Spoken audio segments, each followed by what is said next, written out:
anytime you see in real estate or business or otherwise where there's a fragmented industry, meaning that there's no major one player or players, there is it's ripe for consolidation. Usually a fragmented industry means that it's a single asset owned by a mom and pop owner.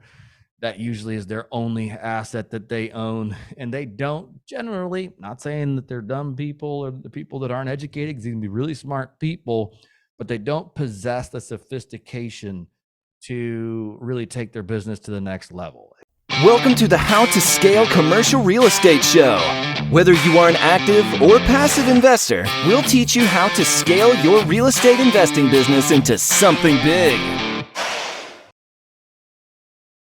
Hey, thanks again for tuning in here to the How to Scale Commercial Real Estate podcast. I certainly appreciate it. For those of you who listen to the show on a regular basis, yeah, grateful for you. Thank you. Certainly appreciate it. This is the first time that I'll be doing a solo episode, which means it's just me. That's all you get today. I'm sorry about that. I guess when this goes live, this will be north of 700 episodes. And somebody told me this the other day. They said, "Hey, Sam, you've never done a solo episode where it's just you talking to us and telling us what you're investing in and how you're investing."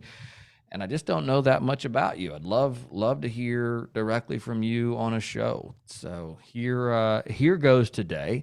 I can do a couple things here today, and I think this will be the kind of the format that we're going to go with today, which is, first off, I'm going to tell you a little bit about my background, which I'll keep pretty short. You can probably hear that story on a lot of other shows where we get into that. And then secondly, I'm going to tell you what we're investing in.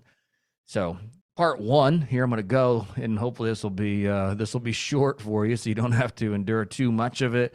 But part one is that I grew up in Indianapolis. I can't even speak. See, I grew up in Indianapolis, Indiana. I've got a very large family up there.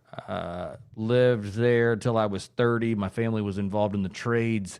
We owned a flooring company, and I bought out part of that when I was 25 and then sold that part of the business when I was 30 and headed south. I hate the cold. Actually, I like the cold. I just didn't like Indiana weather.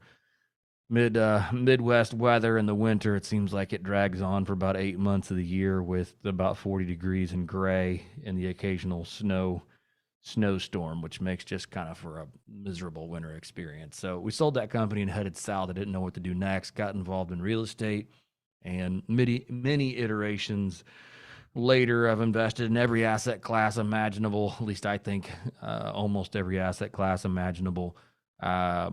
And many iterations later, I'm investing solely in RV resorts, which is what I want to talk to you about today. The opportunity that we're seeing in RV resorts right now is pretty astounding.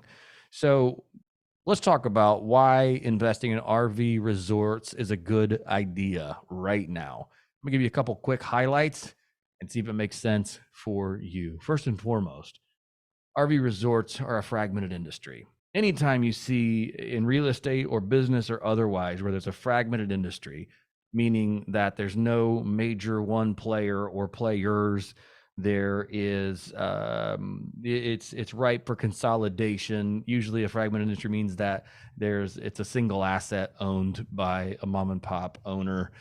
That usually is their only asset that they own, and they don't generally, not saying that they're dumb people or the people that aren't educated, because they can be really smart people, but they don't possess the sophistication to really take their business to the next level. It's, hey, this is an income producing asset. They're enjoying it. It's fine. They're working hard at it, but they don't have that broader kind of picture of going, gosh, we can take this bigger and make it so much better. So RV resorts certainly fit that bill for a fragmented industry. I want to differentiate for you real quick the difference between RV parks and RV resorts. An RV park is something that you're going to find roadside, middle of the country, one stop, you're going to stay there overnight. Maybe you're crossing the country. My wife and I have done plenty of traveling in our RV and certainly have stayed at our fair share of RV parks, which is I'm driving across Oklahoma, Kansas, Nebraska, wherever it is, and you need to stop for the night, plug in, empty your tanks, whatever, and then get up the next morning and keep riding down the highway. That is not something we are interested in buying. And there's a lot of reasons for that.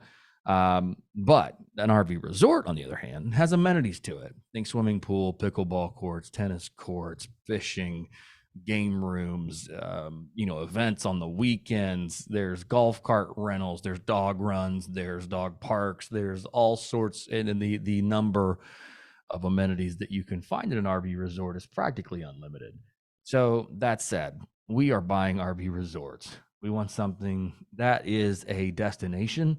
We want people to show up there and stay there for 2, 3, 4 days at a time and not feel like they need to leave for anything really at all the way down to having a really robust camp store, alcohol sales on site, you name it. We want to have what people need for an RV resort experience where they can take the whole family and they can stay there for 3 or 4 days and have a good time, and not any, all the way even down to restaurants. We've got a resort we bought here recently as a restaurant on site. I mean, that's fantastic. That's exactly what you want. You want people to come and stay and spend all their money, kind of like a casino. You want them to come and stay and spend all their money right there on site and have no need to leave the grounds. That said, that's exactly what we're looking for is RV resorts. Let's go back to the comment that we started off early as to why a fragmented industry is so important. Because it's fragmented, because there's a lack of sophistication, there's loads of room for operational improvement. For example, a resort we have under contract right now, if it has a website, and I even need to look, I don't think it does, but I know they don't do online booking. They have enormous potential for expansion. They are by and large almost 100% occupied. The Wi-Fi on site is terrible. One of the things that we'll find is that these RV resorts have loads of room for operational improvement. This goes back to the fragmented industry, mom and pop owned. Think about things like a website or online booking. You take those for granted in Airbnb or in the airlines or in the hotel industry. The RV resort industry, not so much. I acquired a park earlier this year that literally had a Hotmail email address. You had to email someone at whatever it was, 123@hotmail.com, to request a site. You know how cumbersome that booking process is? That means there's somebody else in the back end checking their email going, oh, hey, yeah, we have a site of it. I mean, the back and forth on that's maddening. Shouldn't even just give them a phone number. I mean, that's even better. But one step better than a phone number, of course, is online booking. And then one step better than online booking is online booking on your website that's driven by dynamic pricing engine, something that the rates fluctuate based on occupancy and demand. This same resort had the same price on April 4th as it did on July 4th. Now, July 4th, I want to remind you, is the busiest weekend of the year. That is the chief moneymaker in most RV resort scenarios. And they had the same price April 4th as July 4th. Like, why? Because they can remember it. That way, when somebody calls or someone checks the Hotmail address and they say, hey, what's the price to stay here? They're like, oh, well, it's $49 a night. Well, that doesn't make any sense. That doesn't make any sense to me, and I'm sure it doesn't make any sense to you as the listener going, well, shouldn't prices change based upon demand? Yes, they should, is the short answer. But this goes back to the fragmented industry being mom and pop owned and why there's so much opportunity there. Add dynamic pricing, add online booking, add a website. Capital expenditures. Here's another one, is that because mom and pop own this, and we need to put $1 million, say, into expanding a park, which is a lot of money. Don't get me wrong, $1 million is a lot of money. But if we can bring in the capital partners, if we can arrange the debt such that it comes in and we can say, all right, we can expand the park and we have the finances to do so, that's great. We understand that.